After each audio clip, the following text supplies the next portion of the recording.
अगर किसी बिल्डिंग में बच्चों को पढ़ाया जा रहा है तो सबसे पहला सवाल ये होना चाहिए कि वहाँ बच्चे सुरक्षित हैं या नहीं। मेरे दोस्त, हम लोग खुद कैरियरवेल ब्रांड के तहत बहुत सारी जगह पर ऑफलाइन क्लासेस देते हैं और हम ये बात मानते हैं कि बहुत सारे प्रिकॉशन लेने के बावजूद भी बहुत ऐसी कमियां होती हैं जिनको हम नहीं ढूंढ पाते। मैं सरकार से खुले रूप से ये रिक्वेस्ट करना चाहता हूँ कि पूरे भारत में जितने भी कोचिंग सेंटर्स हैं, हर एक कोचिंग सेंटर का मैंडेटरी निरीक्षण होना चाहिए हर 3 महीने में। और अगर 1% भी कमी हो फायर ऑडिट के हिसाब से तो उस कोचिंग को तुरंत की तुरंत बंद कर दिया जाए। सरकार के समर्थन में वीडियो हम लोग खुद बनाएंगे टीचर। आज के टाइम में जो कंस्ट्रक्शन होने लग रही है, पुअर क्वालिटी की कंस्ट्रक्शन होने लग रही है, खासकर जैसे एसी है। आज के समय में जितने ब्लास्ट हो रहे हैं एसी में, क्यों होने लग रहे हैं? ये घटना आज से 5 साल पहले नहीं होती थी इतनी, अब इतनी बड़ी मात्रा में हो रही है। उसके पीछे कारण है कि क्वालिटी कहीं ना कहीं कॉम्प्रोमाइज की गई है, कॉपर की चीजों को बदला गया है। हर एक कोचिंग सेंटर हो या कमर्शियल बिल्डिंग हो,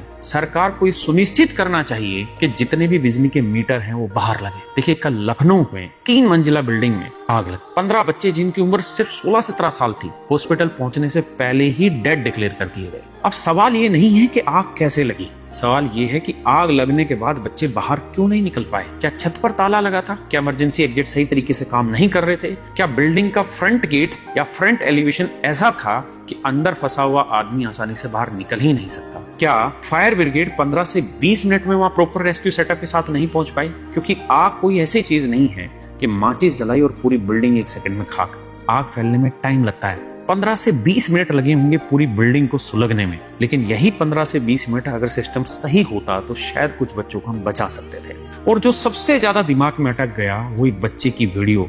एक बच्चा बिल्डिंग से नीचे गिरता है, सीधा गेट के ऊपर। पहले उसका शरीर कमर के बल गिरता है, फिर पूरा शरीर ऐसे टेढ़ा हो जाता है कि देखकर ही लग रहा था कि भैया इसकी रीढ़ की हड्डी पूरी तरह टूट चुकी है। प्रैक्टिकल बात यही है कि बच्चों को ऐसी बिल्डिंग में बैठाना ही बंद कर देना चाहिए जहाँ फायर सेफ्टी कंप्लीट नहीं है। दिल्ली में भी अभी थोड़ी दिन पहले मालवीय नगर वाला केस आपने सुना होगा, जहाँ 20 लोगों से ज्यादा शायद लोगों की मौत हो गई। उस केस के बाद कहा गया कि बिल्डिंग सील हो रही है। ये सिर्फ बोलने के लिए नहीं होना चाहिए, ये हर सिटी में सीरियसली फॉलो किया जाना चाहिए। और फायर ब्रिगेड को भी अब पुराने तरीकों से आगे बढ़ना होगा यार। आज टेक्नोलॉजी का जमाना है, ड्रोन सिस्टम यूज किए जा रहे हैं, ऊपर से फायर कंट्रोल किया जा सकता है। रेस्क्यू के लिए नीचे मैट्रेसेस या सेफ्टी सेटअप तुरंत लगाया जा सकता है, क्योंकि अगर कल रेस्क्यू थोड़ा भी फास्ट होता तो शायद कुछ बच्चों को बचाया जा सकता था। और एक बात सरकार से भी, कि जब 16-17 साल के मासूम बच्चे जलते हैं तो उस समय एक्सक्यूज या माफी नहीं चाहिए, एक्शन चाहिए। चाहे कोचिंग सेंटर हमारा हो या किसी और का, सील करिए और बच्चों की जिंदगी बचाइए।